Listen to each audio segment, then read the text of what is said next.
Se tornou comum as pessoas atribuírem qualquer dificuldade que elas tenham ansiedade. Parece que é o problema do século e quase que como uma qualidade também. Eu sou muito ansioso, é por isso que eu sou assim. Eu sou muito perfeccionista, é por isso que eu sou assim. E as pessoas acabam atribuindo, por não conseguir explicar o que acontece nas suas vidas, à ansiedade. O problema central é a ansiedade. As pessoas não sabem explicar. Porque elas não atingem, porque elas não fazem as coisas e elas atribuem simplesmente a ansiedade. Eu acredito que existem comportamentos que levam à ansiedade. As pessoas estão cada vez mais aceleradas. Nunca as pessoas passaram tanto tempo conectadas a devices, equipamentos eletrônicos, isso sem dúvida nenhuma aumenta o nível de ansiedade. As pessoas começam a ficar muito aceleradas por não conseguir desacelerar e olhar para dentro. Porque, estatisticamente, a gente tem 4 horas por dia que nós gastamos essas 4 horas, as 4 horas que nós temos para poder construir relacionamentos, fazer projetos paralelos fora do trabalho que a gente já tem. E essas 4 horas são as 4 horas de ouro. Essas 4 horas elas eram usadas para relacionamento, para coisas pessoais. E desde o lançamento do primeiro iPhone, essas horas elas têm diminuído, têm sido comidas essas 4 horas com redes sociais. As pessoas estão cada vez mais conectadas e dessa forma as pessoas estão cada vez mais aceleradas. E estando aceleradas, as pessoas elas não conseguem parar para poder perceber o que está acontecendo ao seu redor. E sim, as pessoas ficam mais aceleradas e ficam mais ansiosas.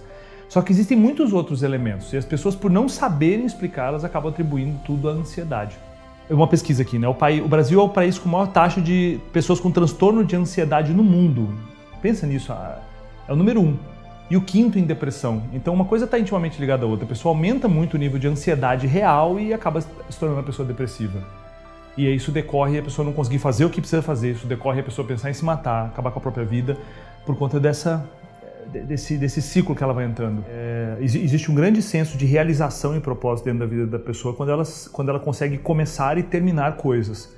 Principalmente se forem coisas grandiosas. Não zerar uma caixa de e-mail ou limpar os WhatsApps que estão pendentes. São coisas pequenas. Acabar de ver a série no Netflix. São coisas pequenas. Mas quando a pessoa consegue começar e fazer alguma coisa, realizar um projeto, né, isso dá senso de propósito para ela e isso reduz a ansiedade. Agora a pessoa passa boa parte do tempo dela rodando redes sociais, né, igual a gente estava falando. E isso impede com que o tempo livre dela, em vez de ser para realizar projetos grandiosos, acaba sendo comido com as redes sociais. E aí nisso ela acaba se comparando com outras pessoas dentro das redes sociais, porque ela vê só a versão editada da vida das pessoas, só o melhor que a vida das pessoas tem. E isso faz com que ela não realize o que ela precisa realizar, e não realizando ela se compara com as outras pessoas, e aí ela começa a se perguntar o que eu fiz essa semana, o que eu fiz esse mês, e essa resposta não fecha. E aí aumenta o nível de ansiedade, que é essa angústia que ela não sabe explicar o que é. Um vazio, e a pessoa dá o nome de ansiedade. E aí não fazendo, não realizando, não colocando energia para poder concretizar aquilo, o que acaba acontecendo? Ela se vê com muitas pendências, pequenas pendências, eu chamo isso de diabinhos.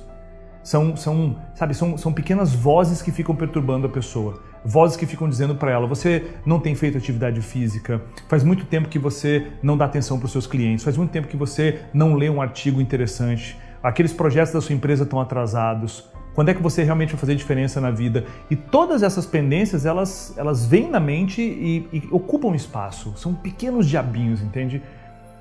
E não adianta você falar para esses diabinhos algo do tipo, olha, relaxa que eu vou fazer isso depois, porque o depois não vai acontecer, porque você não tá determinando quando você vai realizar aquilo. A maioria das pessoas faz isso. E ela diz para essa voz interna, né? Fica quieta que depois eu vou fazer isso. E esse depois nunca vem, porque ela está ocupada alimentando esse ciclo vicioso. Então, esse é uma outra situação. As pessoas jovens, elas estão perdendo a capacidade de entender que qualquer coisa que se faça é um jogo de longo prazo. As pessoas elas estão entrando numa piração, numa paranoia de que é uma corrida de 100 metros. E não é uma corrida de 100 metros, é sempre uma maratona. São 42 quilômetros. Isso acontece, de novo, por conta da aceleração que a internet tem feito na vida das pessoas. Eu posto uma foto agora e eu já atualizo o meu feed para poder ver quantas curtidas deram, quantos comentários deram. É tudo instantâneo, é tudo para ontem. E aí eu quero fazer um vídeo, eu quero que o vídeo seja editado hoje. Eu quero fazer um projeto, eu quero que ele dê certo hoje. Eu quero começar um negócio, eu quero que ele exploda nos primeiros 90 dias. E não funciona assim. Não é uma corrida de 100 metros, é uma maratona de 42 quilômetros. E esse mindset precisa estar setado na cabeça das pessoas desde o começo. Senão isso gera uma angústia, comparação, ansiedade. Isso é nocivo, é cancerígeno para a motivação das pessoas e para a realização do que elas precisam. Como a conta não fecha, elas precisam buscar alguma fuga, algum tipo de realização rápida. Sabe o que elas buscam? Os prazeres momentâneos e instantâneos. Eu posso resolver esse vazio que tem dentro de mim comendo açúcar, vendo mais uma série no Netflix. Eu posso resolver isso vendo mais um vídeo de um comediante no YouTube. Eu posso resolver isso fazendo, esse tipo de coisa que me dá um prazer momentâneo, mas não gera realização. E essa é a grande diferença da vida. Aí está uma grande questão da vida. É a diferença que existe entre prazer e realização. Realizar algo grandioso contra versus ter um prazer imediato. Entrar numa calça 3 números menor versus comer um bolo de chocolate. Passar uma madrugada estudando uma ferramenta nova, alguma coisa que vai fazer o seu negócio ir para frente, versus beber uma cervejinha com os amigos. Eu não estou dizendo que tem algo errado em relação a curtir a vida, mas tem momentos onde você precisa entender que você precisa de hiperfoco em alguma coisa importante e mergulhar naquilo. As pessoas estão perdendo essa percepção.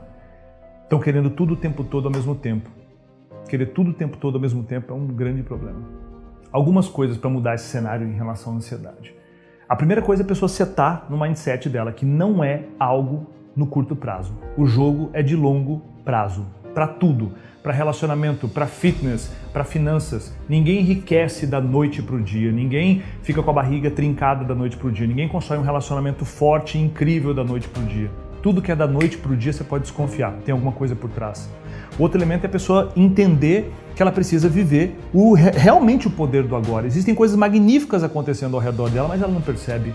Ela não consegue perceber mais, talvez, o sorriso da pessoa que a ama, ela não consegue mais sentir o prazer da comida que ela come, ela não consegue ver mais um pôr do sol porque ela está sempre vivendo no futuro. Isso gera uma extrema ansiedade. O terceiro elemento é a pessoa se concentrar em micro vitórias que ela pode ter todo dia. E não se concentrar só na grande vitória que ela pode ter daqui a um tempo, porque isso, comparando com outras pessoas, pode desmotivá-la. Então, ela precisa ter esse foco no micro, no agora. Qual é a minha pequena vitória, meu small victories de hoje? O que eu posso fazer para vencer hoje? A pequena vitória, o pequeno avanço que eu posso ter hoje. Isso vai ajudar muito.